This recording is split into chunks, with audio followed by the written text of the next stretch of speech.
ನಗರದ ಅತ್ಯಂತ ಐಷಾರಾಮಿ ರಾಯಲ್ ಹೆರಿಟೇಜ್ ಹೋಟೆಲ್ನ ಬ್ಯಾಂಕ್ವೆಟ್ ಹಾಲ್ ಇಂದು ಚಟುವಟಿಕೆಯಿಂದ ತುಂಬಿತ್ತು. ಭವ್ಯ ಬ್ಯಾಂಕ್ವೆಟ್ ಹಾಲ್ ಫ್ಲಡ್ಲೈಟ್ಸ್ಗಳಿಂದ ತುಂಬಿತ್ತು.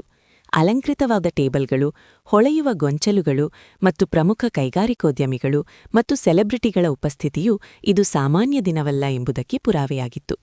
ಇಂದು ಸನ್ಮಾನಿಸಲ್ಪಟ್ಟ ವ್ಯಕ್ತಿ ನೀರಾ ಗುಪ್ತಾ, ಫ್ಯಾಷನ್ ಜಗತ್ತಿನಲ್ಲಿ ಒಬ್ಬಂಟಿಯಾಗಿ ತನಗಾಗಿ ಒಂದು ಸ್ಥಾನವನ್ನು ಕೆತ್ತುಕೊಂಡ ಹೆಸರು. ನಗರದ ಪ್ರತಿಷ್ಠಿತ ವರ್ಷದ ಉದ್ಯಮಿ ಪ್ರಶಸ್ತಿಯನ್ನು ಪಡೆದ ನಂತರ ಫ್ಯಾಷನ್ ಜಗತ್ತನ್ನು ಬಿರುಗಾಳಿಯಿಂದ ಆವರಿಸಿಕೊಂಡಿದ್ದ 45 ವರ್ಷದ ನೀರಾ ತನ್ನ ರೇಷ್ಮೆ ಸೀರೆ ಮತ್ತು ಆತ್ಮವಿಶ್ವಾಸದ ನಗುವಿನೊಂದಿಗೆ ರಾಣಿಗಿಂತ ಕಡಿಮೆಯಿಲ್ಲದಂತೆ ಕಾಣುತ್ತಿದ್ದರು. ಗುಡುಗಿನ ಚಪ್ಪಾಳೆಯ ನಡುವೆ ನೀರಾ ಮೈಕ್ರೋಫೋನ್ ತೆಗೆದುಕೊಂಡು ತನ್ನ ಮಗಳು ರಿಯಾ ಮತ್ತು ಅವಳ ಕಠಿಣ ಪರಿಶ್ರಮಕ್ಕೆ ಕಾರಣ ಎಂದು ಹೇಳಿದರು. ಅವರು ವೇದಿಕೆಯಿಂದ ಇಳಿಯುತ್ತಿದ್ದಂತೆ ಜನರ ಪ್ರವಾಹವೇ ಅವರನ್ನು ಸ್ವಾಗತಿಸಿತು.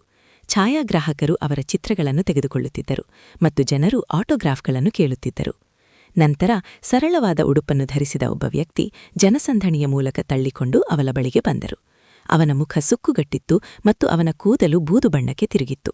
ಅವನು ಒಣಗಿದ ಗುಲಾಬಿಯನ್ನು ಹಿಡಿದಿದ್ದನು. ಅಭಿನಂದನೆಗಳು ನೀರಾ, ಆ ವ್ಯಕ್ತಿ ನಡುಗುವ ಧ್ವನಿಯಲ್ಲಿ ಹೇಳಿದನು. ನೀರಾಳ ಹೆಜ್ಜೆಗಳು ಹೆಪ್ಪುಗಟ್ಟಿದವು.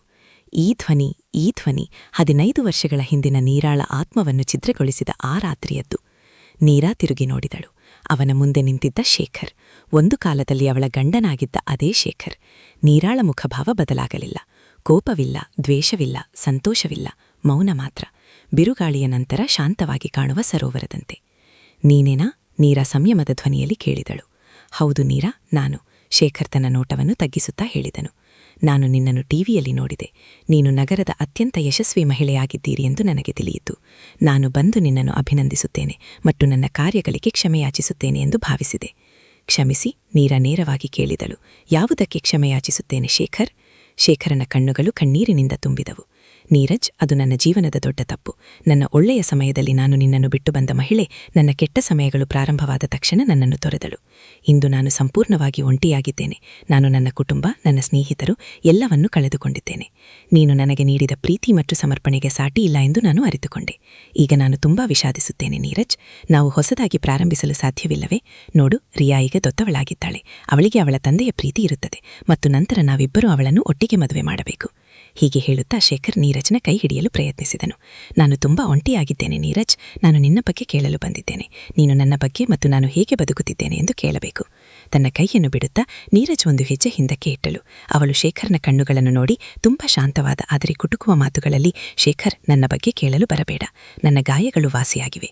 ನೀನು ನನ್ನನ್ನು ಮನೆಯಿಂದ ಹೊರಗಿಸಿದ ರಾತ್ರಿ ನಿನಗಾಗಿ ಅಳುತ್ತಿದ್ದ ನೀರಜ್ ಸತ್ತನು. ಇಂದು ನಿನ್ನ ಮುಂದೆ ನಿಂತಿರುವುದು ನೀರಾ ಅಲ್ಲ, ಇದು ನೀರಾ ಗುಪ್ತಾ. ಅವಳು ತನ್ನ ಹಣೆ ಬರಹವನ್ನು ತನ್ನ ಅಂಗೈ ಮೇರಿನ ಗೆರೆಗಳಿಂದಲ್ಲ, ಬದಲಾಗಿ ತನ್ನ ಹುಬ್ಬಿನ ಬೆವರಿನಿಂದ ಬರೆದಿದ್ದಾಳೆ, ತನ್ನ ಕಠಿಣ ಪರಿಶ್ರಮದಿಂದ. ಆದರೆ ಶೇಖರ್, ನಮ್ಮ ಸಂಬಂಧ ಎಂದು ಅಡ್ಡಿಪಡಿಸಲು ಪ್ರಯತ್ನಿಸಿದಳು. ಸಂಬಂಧಗಳನ್ನು ಕರೆಯಬೇಡ. ನನ್ನ ಎಲ್ಲಾ ಭಾವನೆಗಳು ಸತ್ತು ಹೋಗಿವೆ. ನನ್ನ ಮಗಳು ಹಸಿವಿನಿಂದ ಬಳಲುತ್ತಿದ್ದಾಗ ಮತ್ತು ನಾನು 2 ರೂಪಾಯಿಗೂ ಕಷ್ಟಪಡುತ್ತಿದ್ದಾಗ ಆಗ ಸಂಬಂಧ ಎಲ್ಲಿತ್ತು? ರಿಯಾ ಶಾಲೆಯಲ್ಲಿ ಅಪ್ಪ ಎಲ್ಲಿದ್ದಾನೆ ಎಂದು ಕೇಳಿದಾಗ ಆಗ ಸಂಬಂಧ ಎಲ್ಲಿತ್ತು? ಇಂದು ನಾನು ಉನ್ನತ ಸ್ಥಾನದಲ್ಲಿದ್ದಾಗ ನೀನು ಸಂಬಂಧವನ್ನು ನೆನಪಿಸಿಕೊಳ್ಳುತ್ತಿದ್ದೀಯ. ಸಂಬಂಧವಲ್ಲ, ನಿನ್ನ ಸ್ವಾರ್ಥವೇ ನಿನ್ನನ್ನು ಇಲ್ಲಿಗೆ ಕರೆತಂದಿದ್ದೆ ಶೇಖರ್.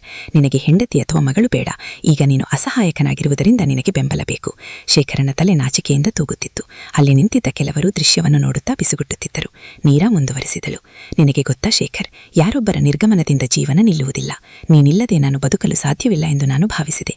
ಆದರೆ ಸತ್ಯವೆಂದರೆ ನೀನು ನನ್ನ ಪ್ರಾಣ ಬಿಟ್ಟ ನಂತರವೇ ನಾನು ಬದುಕಲು ಕಲಿತದ್ದು. ಆ ರಾತ್ರಿ ನೀನು ನನ್ನನ್ನು ಹೊರಗೆ ತಳ್ಳದಿದ್ದರೆ ನಾನು ಬಹುಶಃ ಇನ್ನೂ ಅದೇ ಅಡುಗೆ ಮನೆಯಲ್ಲಿ ರೊಟ್ಟಿ ಉರುಳುತ್ತಾ ನಿಂದನೆಗಳನ್ನು ಕೇಳುತ್ತಾ ಇರುತ್ತಿದ್ದೆ. ನನ್ನನ್ನು ಮುರಿದಿದ್ದಕ್ಕಾಗಿ ಧನ್ಯವಾದಗಳು. ಯಾಕೆಂದರೆ ಆ ಕುಸಿತದಿಂದ ನಾನು ನನ್ನನ್ನು ಮತ್ತೆ ಒಟ್ಟಿಗೆ ಗೂಡಿಸಿಕೊಂಡು ಬಲಶಾಲಿಯಾಗಿದ್ದೇನೆ. ನೀರಾ, ದಯವಿಟ್ಟು ನನಗೊಂದು ಅವಕಾಶ ಕೊಡಿ. ಶೇಖರ್ ಬೇಡಕೊಂಡಳು. ನೀರಾ ಶೇಖರನನ್ನು ನಿರ್ಲಕ್ಷಿಸಿ ಸೋಫಾದಲ್ಲಿ ಕುಳಿತುಕೊಳ್ಳಲು ಹಿಂತಿರುಗಿದಳು. ಶೇಖರನ ಮಾತುಗಳನ್ನು ಕೇಳಿ ನೀರಾ ಆ ಕರಾಳ ರಾತ್ರಿಯನ್ನು ನೆನಪಿಸಿಕೊಂಡಳು. 15 ವರ್ಷಗಳ ಹಿಂದೆ ಶೇಖರ್ ಬಹುರಾಷ್ಟ್ರೀಯ ಕಂಪನಿಯಲ್ಲಿ ದೊಡ್ಡ ಕೆಲಸಕ್ಕೆ ಸೇರಿದ್ದ.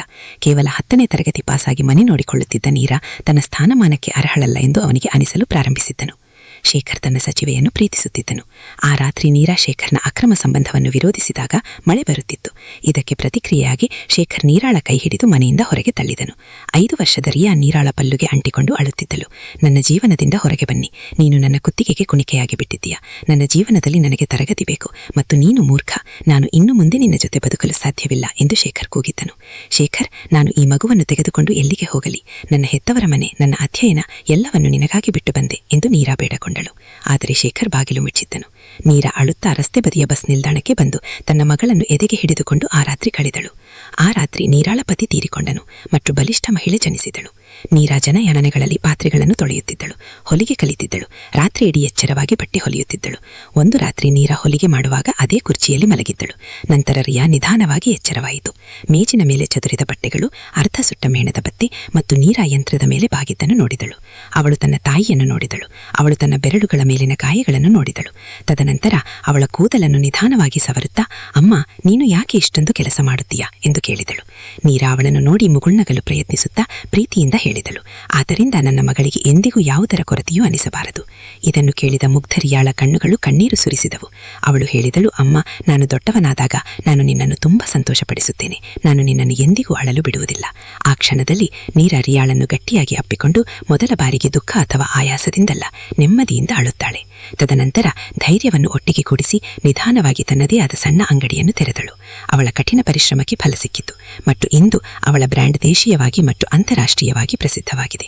ಅವಳು ಇದೆಲ್ಲದರ ಬಗ್ಗೆ ಯೋಚಿಸುತ್ತಿರುವಾಗ ಇದ್ದಕ್ಕಿದ್ದಂತೆ ಯಾರೋ ಆಟೋಗ್ರಾಫ್ ಕೇಳಿದರು ಮತ್ತು ನೀರಾ ತನ್ನ ಹಿಂದಿನ ನೆನಪುಗಳಿಂದ ನಡುಗಿದಳು.